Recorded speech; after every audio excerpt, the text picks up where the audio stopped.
नमस्कार, तपाईँ हेर्दै हुनुहुन्छ नेपाल पोस्ट। म गोविन्द चपगाई। आज मिति विक्रम सम्वत 2079 साल कार्तिक 15 गते मंगलबार, ईस्वी सम्वत 2022 नोभेम्बर 1 तारिक। यसै गरी आज कार्तिक शुक्ल अष्टमी तिथि पनि परेको छ। दर्शकबिन सदा जस्तै आज पनि देश तथा विदेशमा घटेका घटना, हिजो सम्पन्न भएको माओवादी नेकपा यससँगै राप्रपाको घोषणा पत्रमा के कस्ता कुराहरू समेटिएका छन् त यस बारेमा जानकारी दिनेछौँ। विभिन्न नेताहरूको भनाई, आगामी मक्सिर 4 गतेका चुनाव विशेष समाचारहरू, सन्दीप विरुद्ध 12 वर्ष कैद सजाय माग गर्दै मुद्दा दर्ता भएको छ। सन्दीप लामिछाने पीडितसँगै होटल कर्मचारीको बयान के कस्तो रह्यो त केही अंश प्रस्तुत गर्नेछौँ। सँगै आज दिनभरि कहाँ के हुँदैछ त शुभ बिहानीसँगै सम्पूर्ण अपडेटहरू लिएर उपस्थित भइसकेका छौँ। हामीलाई कुन ठाउँदेखि हेर्दै हुनुहुन्छ अनि कस्तो लाग्दैछ त हामी प्रति कुनै प्रतिक्रिया छन् भने कृपया तलको कमेन्ट बक्समा आफ्नो प्रतिक्रिया उल्लेख गर्न नभुल्नुहोला। तपाईँको प्रतिक्रियालाई मनन गर्दै अगाडि बढ्नेछौँ। आउनुहोस् समाचार सुरु गरौँ। आजका मुख्य शीर्षकहरूबाट। रूपन्देहीमा कारको ठक्करबाट 35 दिने शिशु सहित 3 जनाको मृत्यु, 2 जना घाइते। तोसीमा कार्कीको रिट दर्ता आज मंगलबार पेशी हुँदै। नो नट अगेन अभियानलाई चेतावनी दिएको भन्दै निर्वाचन आयोग विरुद्ध रिट दायर। देशमा परिवर्तन चाहने शक्तिको नै जित हुने अध्यक्ष ओलीको भनाई। आफूले गोर्खाबाट चुनाव जित्ने सुनिश्चित भइसकेको प्रचण्डको तर्क। गोर्खा 2 का उम्मेद्वार टीका दत्त पोखरेल 100औं जन्मदिन मनाउँदै। रूपन्देहीलाई विकासको केन्द्र बनाउने गृहमन्त्री खाँडको प्रतिबद्धता। ओलीले पार्टी कब्जा गरेर संविधानमाथि प्रहार गरेको घनश्याम भुसालको आरोप। एमालेको घोषणा पत्र आज सार्वजनिक हुँदै। माओवादीको घोषणा पत्रमा रेलमार्ग, नेकपा यसको घोषणा पत्रमा पानी जहाज समेटियो। त्यसका लागि कानुन ल्याउने, आफै सम्पत्ति सार्वजनिक नगर्ने देउवाको प्रतिबद्धता। राप्रपाको घोषणा पत्र प्रवासी नेपालीलाई मताधिकारदेखि देशमै रोजगारी सिर्जनाका कुरा। काठमाडौँ महानगरले ठेला खोसिदिएको शर्मिलालाई कतारबाट युवाहरूको सहयोग। सन्दीप विरुद्ध 12 वर्ष कैद सजाय माग गर्दै मुद्दा दर्ता। सन्दीप लामिछानेको जग्गा र ब्याङ्क खाता रोक्का गर्न सरकारी वकिलको माग। र मुख छोडेको न्युमा बालकको हत्या, 5 जना पक्राउ। अब सुन्नुहोस् पुरा समाचार। रूपन्देहीमा छठ घाट जाने क्रममा कारले ठक्कर दिँदा 3 जनाको मृत्यु भएको छ। भैरवाबाट परासीतर्फ जाँदै गरेको नम्बर नखुलेको कारले ठक्कर दिँदा ओम सतीय गाउँपालिका 4 पननीकी 14 वर्षीय सीमा कुर्मी, वर्ष 28 की पर्मिला कुर्मी र 35 दिनको एक शिशुको मृत्यु भएको छ। कारको ठक्करबाट शिशुकी आमा 24 वर्षीय वन्दना कुर्मी र सोही 26 वर्षीय मन्जु कुर्मी घाइते भएका छन्। हिजो सोमबार बिहान 5 बजेतिर भएको दुर्घटनाका घाइतेको भैरवा स्थित युनिभर्सल मेडिकल कलेजमा उपचार भइरहेको जिल्ला प्रहरी कार्यालय रूपन्देहीका प्रवक्ता डीएसपी श्यामु अर्यालले जानकारी दिएका छन्। ठक्कर दिएर फरार भएको कार र चालकको खोजी भइरहेको पनि अर्यालले जानकारी दिएका हुन्। राष्ट्रिय स्वतन्त्र पार्टीबाट ललितपुर 3 की उम्मेद्वार डाक्टर तोसीमा कार्कीको रिट दर्ता भएको छ। उम्मेदवारी खारेज गर्ने निर्वाचन आयोगको निर्णय विरुद्ध कार्कीले हिजो सोमबार सर्वोच्चमा रिट दर्ता गराएकी थिइन्। लाभको पदमा रहेको भन्दै निर्वाचन आयोगले तोसीमाको उम्मेदवारी खारेज गरिदिएको थियो। आयोगको निर्णय विरुद्ध कार्की रिट लिएर सर्वोच्च गएकी थिइन्। निर्वाचन कानुनमा लाभको पदमा रहेको व्यक्ति उम्मेद्वार बन्न नसक्ने व्यवस्था गरिएको छ। डाक्टर तोसीमा कार्की नेपाल मेडिकल काउन्सिलको निर्वाचित सदस्य रहेकी। नियमित तलब नपाइने भए पनि बैठकमा समयमा भत्ता पाइने भएकाले त्यसकारण निर्वाचन आयोगले लाभको पद भन्दै तोसीमाको उम्मेदवारी खारेज गरिदिएको थियो। तर मेडिकल काउन्सिलको सदस्य पद लाभको पद नभएको भन्दै आयोगको निर्णय विरुद्ध कार्की रिट लिएर अदालत गएकी थिइन्। उम्मेदवारी कायम गर्न अन्तरिम आदेशको माग दाबी लिएर अदालत पुगेकी उनको रिट आज मंगलबारको पेशीमा राखिएको रिट निवेदक कार्कीले बताएकी छिन्। आज मंगलबार एक न्यायाधीशको इजलासमा उनको रिटमाथि सुनवाई हुनेछ। अन्तरिम आदेशको माध्यमबाट उम्मेदवारी कायम राख्न आदेश आएमा उनको उम्मेदवारी कायम रहन पनि सक्ने बताइएको छ। नो नट अगेन अभियान विरुद्ध निर्वाचन आयोगले जारी गरेको चेतावनी विरुद्ध सर्वोच्च अदालतमा रिट निवेदन दर्ता भएको छ। वरिष्ठ अधिवक्ता दिनेश त्रिपाठीले आयोगले जारी गरेको सूचना खारेज हुनुपर्ने माग राखी सर्वोच्च अदालतमा रिट निवेदन दर्ता गरेका छन्। नागरिकको विचार तथा अभिव्यक्ति स्वतन्त्रता विरुद्ध आयोगले दूषित मनसायले सूचना जारी गरेको भन्दै उनले त्यसलाई अन्तरिम आदेश मार्फत तत्काल निस्तेज बनाउन र खोज गर्न माग गरेका छन्। निर्वाचनका क्रममा नागरिकले आफ्नो हक र स्वतन्त्रताको शान्तिपूर्ण रूपमा रूपमा उपयोग गर्न पाउनुपर्ने भन्दै त्रिपाठीले आयोगले जारी गरेको सूचनाले नागरिकको संवैधानिक स्वतन्त्रतालाई निष्प्रभावी बनाउने दाबी गरेका छन्। यो सूचना आफैमा सो इच्छाचारी एवं बदनियतपूर्ण रहेको छ। संवैधानिक स्वतन्त्रतालाई पूर्ण रूपमा निष्प्रभावी तुल्याउन खोजिएको छ उनले रिट निवेदनमा भनेका छन्। निर्वाचन आयोगले संविधानले तोकेको भन्दा फरक विषयवस्तु तथा आधारमा नागरिक स्वतन्त्रतालाई प्रतिबन्धित वा कुण्ठित गर्नु सो इच्छाचारिताको नमुना रहेको छ। निर्वाचनका क्रममा नागरिकले मन परेको उम्मेदवारलाई मत दिन अनि मन नपरेको उम्मेदवारलाई मत नदिन अभियान चलाउन स्वतन्त्र हुने भन्दै उनले आयोगको सूचनाले नागरिकको हक कुण्ठित भएको दाबी गरेका छन्। आयोगको सूचना अनुसार नो नट अगेन अभियानमा संलग्न हुनेमाथि 1 लाख रुपियाँ जरिमाना, विद्युतीय कारोबार ऐन अनुसार कारबाही वा अन्य कारबाहीको चेतावनी रहेको थियो। रिट निवेदनमा त्यो सूचना निस्तेज बनाउनु पर्ने माग गरिएको छ। आज मंगलबार रिट निवेदनमाथि सर्वोच्च अदालतमा प्रारम्भिक सुनवाई हुने बताइएको छ। नेकपा एमालेका अध्यक्ष केपी शर्मा ओलीले नजिकैको निर्वाचनले देशमा परिवर्तन चाहने शक्तिको जित हुने बताएका छन्। देशलाई स्थिर र विकास गर्ने सक्षम सरकार चाहिएको छ। निर्वाचन मार्फत त्यो पूरा हुनेछ। झापा क्षेत्र नम्बर 5 बाट प्रतिनिधि सभा सदस्यका उम्मेद्वार रहेका अध्यक्ष ओलीले हिजो सोमबार बिहान आफ्नो निर्वाचन क्षेत्रमा पर्ने कमल गाउँपालिका 3 क्याम्पमा आयोजित चुनावी भेलालाई सम्बोधन गर्दै सो धारणा व्यक्त गरेका छन्। उनले मक्सिर 4 को आम निर्वाचनपछि देशमा एमाले नेतृत्वको सरकार भन्ने पनि बताएका छन्। अबको निर्वाचनपछि एमाले नेतृत्वमा राष्ट्रिय प्रजातन्त्र पार्टी राप्रपा र जनता समाजवादी पार्टी जसपाको सरकार बन्ने उनको दाबी रहेको छ। उनले हिजो नै शिव शताक्षीको माइती घरमा आयोजित चुनावी अभिमुखीकरण कार्यक्रमलाई समेत सम्बोधन गरेका थिए। नेकपा माओवादी केन्द्रका अध्यक्ष पुष्पकमल दाहाल प्रचण्डले आफूले गोर्खाबाट चुनाव जित्ने सुनिश्चित भइसकेको दाबी गरेका छन्। गोर्खा क्षेत्र नम्बर 2 का जनतामा उत्साह छाएकाले आफूले त्यहाँबाट चुनाव जित्नेमा कुनै दुविधा नरहेको उनको भनाइ रहेको छ। हिजो सोमबार काठमाडौँमा आयोजित पार्टीको चुनावी घोषणा पत्र सार्वजनिक कार्यक्रममा सञ्चारकर्मीले राखेका जिज्ञासाको जवाब दिने क्रममा अध्यक्ष प्रचण्डले गोर्खाली जनता त्यहाँको स्थानीय पार्टी कमिटी बुद्धिजीवी र गठबन्धनका नेताहरूको आग्रहमा मात्रै आफूले त्यहाँ चुनाव लड्ने निर्णय लिएको उनले बताएका छन्। चुनाव हारिन्छ कि भनेर आफूले गोर्खामा पुगेर उम्मेदवारी नदिएको उनले पटक पटक उल्लेख गरेका छन्। जनयुद्ध र जनक्रान्तिको सम्पूर्ण तयारी गोर्खाबाट भएकाले आर्थिक समृद्धिको अभियान पनि त्यही ठाउँबाट अघि बढाउन सकिन्छ भन्ने विश्वास पनि आफूले लिएको उनले बताएका छन्। उनले भने म कहाँ सुरक्षित र कहाँ असुरक्षित भनेर निर्वाचन क्षेत्रमा जाने गरेको छैन। म रोल्पा र काठमाडौँमा चुनाव लड्दै गर्दा जनयुद्ध र जनआन्दोलनका भावनाहरूलाई एकताबद्ध गर्ने ऐतिहासिक उद्देश्यमा आधारित भएर त्यहाँबाट चुनाव लडेको उनले बताएका छन्। चुनाव जित्नका लागि मात्रै त्यहाँबाट लडेको होइन। मधेस पहाड र हिमालमा कहीँ न कहीँ विद्वेष फैलिन्छ भन्ने देखिएपछि मधेस गएको थिएँ सिराहामा। त्यसो गर्नुको मेरो उद्देश्य चुनाव जित्नु मात्रै थिएन। मेरो उद्देश्य मधेस पहाड र हिमाललाई एकताबद्ध गर्नु थियो। जनताको अपेक्षा अनुसार चितवनमा पनि गएँ र अहिले गोर्खाबाट चुनाव लड्दैछु। म हिजो र अस्ति गोर्खामा 2 दिनसम्म 44 वटा भेटघाट कार्यक्रममा गएँ। जनतामा निकै ठुलो उत्साह देखेको छु। निर्वाचन परिणाम त जनताको उत्साह देखेपछि त्यो सुनिश्चित छ भन्ने कुरामा कसैको दुविधा रहेको छैन। अध्यक्ष प्रचण्डले सत्तारूढ गठबन्धन कायमै रहने पनि बताएका छन्। संविधानमाथि घात हुने र त्यसलाई उल्ट्याउने षड्यन्त्र भएसम्म यो गठबन्धन टिकिरहने उनको जिकिर रहेको थियो। सत्तारूढ गठबन्धनको मुख्य एजेन्डा भनेको आर्थिक विकासलाई गति दिने रहेको पनि उनले दाबी गरेका छन्। गोर्खा क्षेत्र नम्बर 2 मा प्रतिनिधि सभाका उम्मेद्वार टीकादत्त पोखरेलले 100औं जन्मदिन मनाउनु भएको छ। उहाँको जन्म 1980 साल कार्तिक 14 गते भएको थियो। उहाँ नेपाली कांग्रेस बीपीबाट प्रतिनिधि सभाको उम्मेद्वार रहनु भएको छ। त्यही क्षेत्रमा नेकपा माओवादी केन्द्रबाट पुष्पकमल दाहाल उम्मेद्वार रहेका छन्। नागरिकलाई नागरिक जस्तो बनाउन 100 वर्षको उमेरमा पनि उम्मेद्वार बन्नु परेको उहाँको भनाइ रहेको थियो। आफू कांग्रेसकै कार्यकर्ता भए पनि पछिल्लो समय सभापति शेरबहादुर देउवाको गतिविधि पार्टीको पक्षमा नदेखिएको पोखरेलको गुनासो रहेको छ।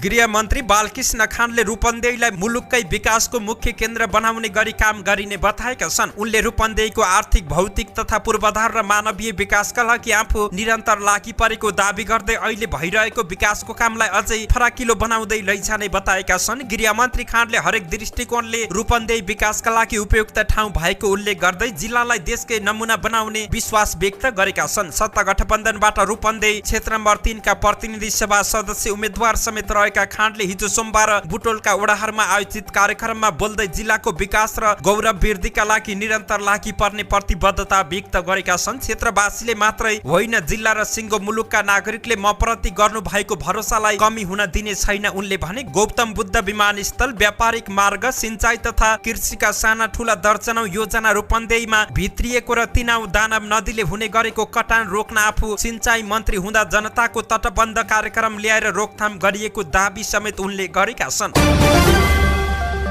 नेकपा एमाले परित्याग गरी स्वतन्त्र उम्मेद्वार बनेका घनश्याम भुसालले चुनाव जित्नका लागि मात्र नभई संविधानलाई बचाउन गठबन्धन गर्नु परेको बताएका छन्। हिजो सोमबार रूपन्देही क्षेत्र नम्बर 1 खको निर्वाचन प्रचार प्रसार तथा परिचालन मूल समितिको कार्यालय उद्घाटन गर्दै भुसालले केपी ओलीले संविधान नै ध्वस्त पारेर मुलुकलाई फेरि द्वन्द्वतिर धकेल्ने प्रयास गरेकोले संविधान जोगाउनका लागि गठबन्धन बनेको बताएका छन्। केपी शर्मा ओलीले पार्टीलाई नै कब्जा गरेर संविधानमाथि प्रहार गरेको पनि उनको भनाइ रहेको थियो। उनले केपी ओलीको दम्भका कारण आफूले पार्टी त्याग गरेको बताउँदै लोकतन्त्र रोज्ने कि ओली रोज्ने क्रममा आफूले संविधान बचाउने काम रोजेको जिकिर गरेका छन्। भुसालले राजनीति स्थिरता, देशको विकास समृद्धिका लागि पनि आफूहरूले जित्नु पर्ने बताए। त्यस्तै कार्यक्रममा बोल्दै नेपाली कांग्रेसका नेता तथा रूपन्देही क्षेत्र नम्बर 1 ख प्रदेशसभा सदस्य पदका उम्मेद्वार अब्दुल रज्जाकले संविधान च्यात्न खोज्ने दललाई अब भोट दिन नहुने तर्क गरेका थिए। नेकपा एमाले आज मंगलबार चुनावी घोषणा पत्र सार्वजनिक गर्दैछ। आगामी 4 मक्सिरमा हुने प्रतिनिधि सभा र प्रदेश सभा सदस्य निर्वाचनका लागि आज मंगलबार एमाले घोषणा पत्र सार्वजनिक गर्न लागेको छ। घोषणा पत्र सार्वजनिक गरिसकेपछि एमाले अध्यक्ष केपी शर्मा ओली चुनावी कार्यक्रममा सहभागी हुने तयारी गरेका छन्। विभिन्न क्षेत्रमा हुने करिब 55 वटा सभामा उनी सहभागी हुने तयारी गरेका छन्। कांग्रेस, माओवादी केन्द्र, एकीकृत समाजवादी, राप्रपा सहित केही दलले घोषणा पत्र सार्वजनिक गरिसकेका छन्। सत्ता गठबन्धनमा रहेका नेकपा माओवादी केन्द्र र एकीकृत समाजवादीले हिजो एकै दिन घोषणा पत्र सार्वजनिक गरेका छन्। चुनावपछि पार्टी एकता गर्ने गरी संयुक्त घोषणा पत्र ल्याउने गृह कार्य असफल भएपछि हिजो बेग्ला बेग्लै घोषणा पत्र ल्याएका हुन्। माओवादी अध्यक्ष पुष्पकमल दाहाल प्रचण्डले सार्वजनिक गरेको घोषणा पत्रमा रेल मार्ग निर्माणलाई समेटेको छ। घोषणा पत्रमा भनिएको छ पूर्व पश्चिम रेल सञ्चालन गर्न रेलवे निर्माणको कार्यलाई समयमै सम्पन्न गरिनेछ। वीरगञ्ज काठमाडौँ, रसुवागढी काठमाडौँ, पोखरा लुम्बिनी विद्युतीय रेल मार्ग निर्माणको कामलाई प्राथमिकता दिनेछ। काठमाडौँ उपत्यकाको बागमती, विष्णुमती, धोबी खोला र मनोहरा करिडोरमा मोनोरेल, चक्रपथ वरिपरि बुढा नीलकण्ठ, सानेपा तथा थानकोट सागा खण्डमा मेट्रो रेल परियोजना अघि बढाइने घोषणा पत्रमा माओवादीले समेटेको छ। पोखरा, विराटनगर, बुटोल, जनकपुर, नेपालगञ्ज लगायत मुख्य शहरहरूमा मेट्रो र मोनोरेल, ट्रली बस लगायत आधुनिक सार्वजनिक यातायात सञ्चालन गर्ने कामको योजनाबद्ध रूपमा थालनी गर्ने उल्लेख गरिएको छ। कोशी, गण्डकी, कडाली लगायतका प्रमुख नदी प्रणालीमा जलमार्गको विकासका निम्ति आवश्यक योजना निर्माण गरी कार्यान्वयनमा ल्याउने प्रतिबद्धता जाहेर गरिएको छ। यस्तै नेकपा एकीकृत समाजवादी पार्टीले नेपाली ध्वजवाहक पानी जहाज सञ्चालन गर्ने प्रतिबद्धता जाहेर गरेको छ। घोषणा पत्रमा भनिएको छ नेपालका ठूला नदी तथा नहरहरू र तालहरूमा पर्यटक लक्षित साना पानी जहाजहरू सञ्चालन गरिनेछ। भूपरिवेष्टित मुलुकहरूले समुद्र उपयोग गर्न पाउने अधिकार प्रयोग गरी नेपाली ध्वजवाहक पानी जहाज सञ्चालनका लागि पहल गरिने पनि नेकपा एकीकृत समाजवादीको घोषणा पत्रमा समेटिएको छ।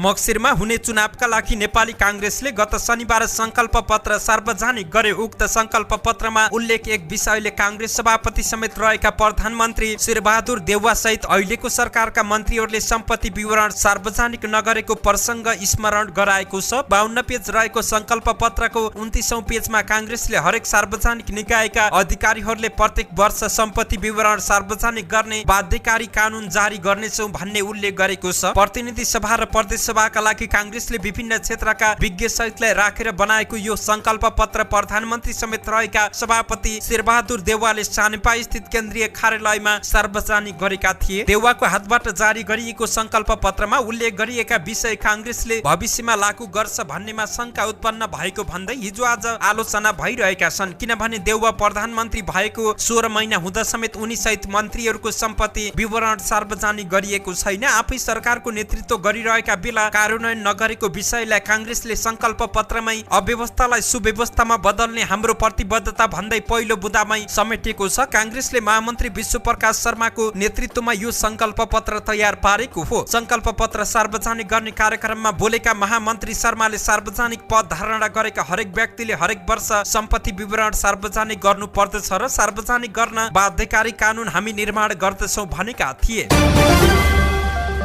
राष्ट्रिय प्रजातन्त्र पार्टीले विदेशमा रहेका नेपालीलाई मतदानको अधिकार मताधिकार दिनेदेखि देशमै रोजगारी सिर्जना गर्ने लगायत रोजगारीका विषयलाई समेटेर आफ्नो घोषणा पत्र सार्वजनिक गरेको छ। प्रतिनिधि सभा र प्रदेश सभाको लागि रापरपाले सार्वजनिक गरेको चुनावी प्रतिबद्धता तथा घोषणा पत्रमा वैदेशिक रोजगारी र स्वदेशमै रोजगारी सिर्जनालाई महत्वका साथ समेटेको छ। दीर्घकालीन राष्ट्रिय रणनीतिमा व्यापक रोजगारीको अभिवृद्धिलाई समेटेको छ। घोषणा पत्रमा स्वदेशमा पूर्ण रोजगारीको अवसर नमिलेसम्म वैदेशिक रोजगारीमा जानेहरूलाई तालिम, सिप, विकास, सहुलियत, ऋण र जीवन बीमाको व्यवस्था गरेको छ। तर आउँदो 5 वर्षभित्र देशमा रोजगारीको अवस्था सिर्जना गरी वैदेशिक रोजगारीमा जानेको संख्या उल्लेख्य रूपमा झार्ने पनि उल्लेख गरिएको छ। प्रत्येक पालिका तहमा बेरोजगार युवाको लागि सिपमूलक तालिम केन्द्र स्थापना गरी यसरी सिप सिकेका युवालाई स्वदेशमै रोजगारीको व्यवस्था गर्ने पनि घोषणा पत्रमा उल्लेख गरिएको छ। यस्तै एक परिवार एक रोजगार अवधारणा प्रभावकारी रूपमा कार्यान्वयन गर्ने र स्थानीय विकासका क्षेत्रहरूमा सहयोग र सहजीकरण गर्ने निश्चित समयको रोजगारी सहित प्रत्येक वर्ष 10 लाख राष्ट्रिय स्वयंसेवक परिचालन गर्ने कुरा पनि अगाडि सारेको छ। यस्तै रापरपाले आफ्नो घोषणा पत्रमा उद्योग कल कारखाना स्थापना गरी निर्यात बढाउने र स्वदेशमै रोजगारी सिर्जना गर्ने उल्लेख गरेको छ। रुग्ण अवस्थामा रहेका उद्योग कल कारखानालाई पुनः निर्माण र आधुनिकीकरण गर्दै सञ्चालन गर्ने, वैदेशिक लगानीलाई पनि आकर्षित गर्न उद्योग दर्ता प्रक्रियामा सरलीकरण गर्ने र रोजगारी तथा निर्यात प्रवर्धन गर्ने उद्योगलाई करमा छुटदेखि सहुलियत प्रदान गर्ने कुराहरू पनि समेटिएका छन्। व्यावसायिक शिक्षा तालिम कोष नामक बृहत कोष डीबीटी फण्ड निर्माण गर्ने र सहकारी क्षेत्रबाट उत्पादन वृद्धि र रोजगारी सिर्जना गरी गरिबी न्यूनीकरण गर्ने कार्यक्रम सञ्चालन गर्ने पनि घोषणा पत्रमा उल्लेख रहेको छ। रोजगारी सिर्जनाको लागि कृषिलाई प्राथमिकतामा राखिएको छ। कृषिजन्य उद्योगमा स्थानीय रोजगार प्रवर्धनलाई प्राथमिकता दिई निर्यातमूलक कृषिजन्य उत्पादन गर्ने जनाइएको छ। त्यसको लागि किसानको खेतबारीमा बिजुली पुग्ने व्यवस्था र पूर्वाधार कृषिमा जोड दिएको छ। काठमाडौँ महानगरले ठेला खोसिदिएको शर्मिला तमाङलाई कतारमा रहेका युवाहरूले आर्थिक सहयोग गरेका छन्। काठमाडौँ महानगरले सडक व्यवस्थापन गर्ने भन्दै फुटपाथ व्यवसायीलाई हटाउने क्रममा गत असोज 27 गते थापाथलीबाट शर्मिलाको ठेला जफत गरिदिएको थियो। नगर प्रहरीले उनको ठेला जफत गर्दै गर्दा शर्मिला ठेला समातेर रोइरहेको फोटो र भिडियो भाइरल भएको थियो। लमजुङको फेदीखोला घर भएकी शर्मिला काठमाडौँको थापाथलीमा ठेला मार्फत सामान बेचेर जीविका चलाउँदै आएकी थिइन्। ठेला सहित सामग्री जफत भएपछि उनी बिचालीमा परेको भन्दै लमजुङ सेवा समाज कतारले युवाहरूसँग उठाएर 40,000 नगद सहयोग गरेका छन्।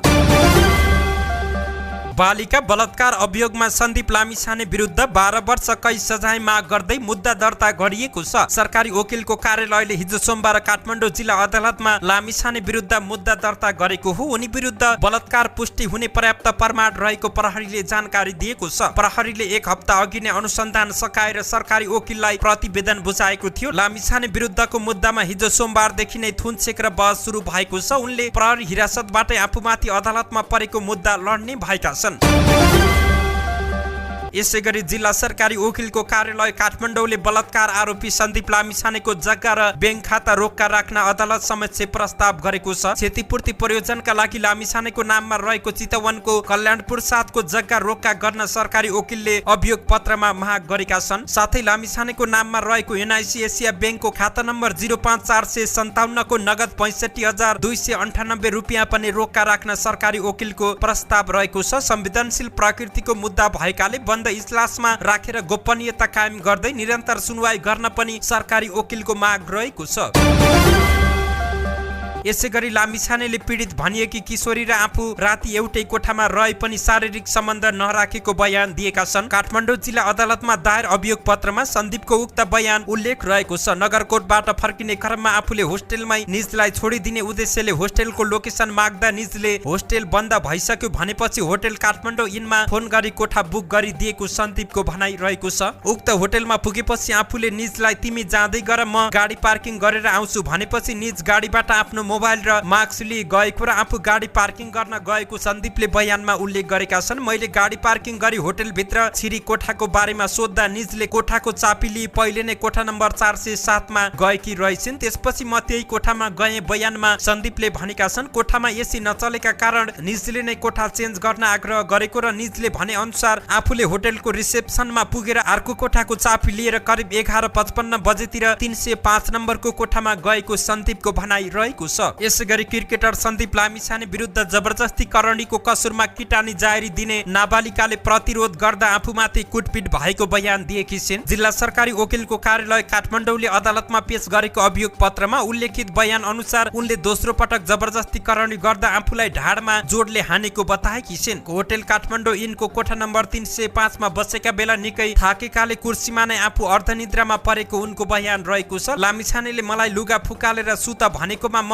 लुगा नफुकालिकन पल्टिएकी थिएँ, एकैछिनमा निदाएछु उनले भनेकी छिन्। त्यसको अन्दाजी 20 देखि 25 मिनेटमा 12:25 बजेतिर बिउजिँदा आफूले लगाएको प्यान्ट खोलेर जबरजस्ती करणी गरेर आफू बाथरुमतिर गएर फेरि सुतेका थिए। त्यसको करिब 1 घण्टापछि लामिछानेले शरीरका विभिन्न भागमा चलाउने गर्दा प्रतिरोध गरेको र ढाडमा चोटले हानेको समेत पीडितको बयान रहेको छ। यसैगरी होटलका कर्मचारीले लामिछानेले फोन गरेर कोठा बुक गरेको बयान दिएका छन्। जिल्ला सरकारी वकिलको कार्यालय काठमाडौँले अदालतमा दायर गरेको अभियोग पत्रमा उल्लेखित होटल काठमाडौँ इनमा रिसेप्सनमा रहेका अनिश श्रेष्ठको बयानमा लामिछानेले फोन गरेर एउटा कोठा चाहिएको भनेको उल्लेख गरेका छन्। 5 भदौमा राति 11 बजेतिर रिसेप्सनमा जडान गरेको 0144 नम्बरको ल्यान्डलाइनमा फोन गरेर म होटल आउँदैछु, मलाई एउटा कोठा चाहिन्छ, छ छैन भन्दै मैले कोठा छ भनेको थिएँ। श्रेष्ठले भनेका छन् मैले कोठा छ भनेर निजले फोन गरेकै समयमा 407 नम्बर कोठा सोही होटलमा काम गर्ने सबिन श्रेष्ठलाई सरसफाई गर्न लगाएको थिएँ। फोन गरेको 20-25 मिनेटमा लामिछाने गाडी लिएर होटल बाहिर आएको उनले बयान दिएका छन्। बाहिर निस्किएर हेर्दा लामिछानेले होटल बाहिर गाडी रोके भने गाडीबाट उनीसँग आएकी किशोरी ओर्लिएर रिसेप्सनमा कोठाको चाबी दिनु भनी मागेकी थिइन् उनले भनेका छन्। सरसफाई गरी रिसेप्सनको अगाडिको टेबलमा श्रेष्ठले छाडेको 407 नम्बरको कोठाको चाबी दिएको उनले बताएका छन्। पछि रिसेप्सनमा फोन गरेर कोठाको एसी चलेन, साङ्लाहरू पनि रहेछ भनेपछि जाँच गर्न पठाएको उनले बताएका छन्। त्यसपछि अर्को कोठा चाहियो भनेर लामिछानेले भनेपछि 205 नम्बरको कोठा खाली भएकाले त्यहाँ गएर बस्दै गर्न भनेको श्रेष्ठको भनाइ रहेको छ। त्यसपछि उनीहरू त्यही बसेको उनको बयान रहेको छ।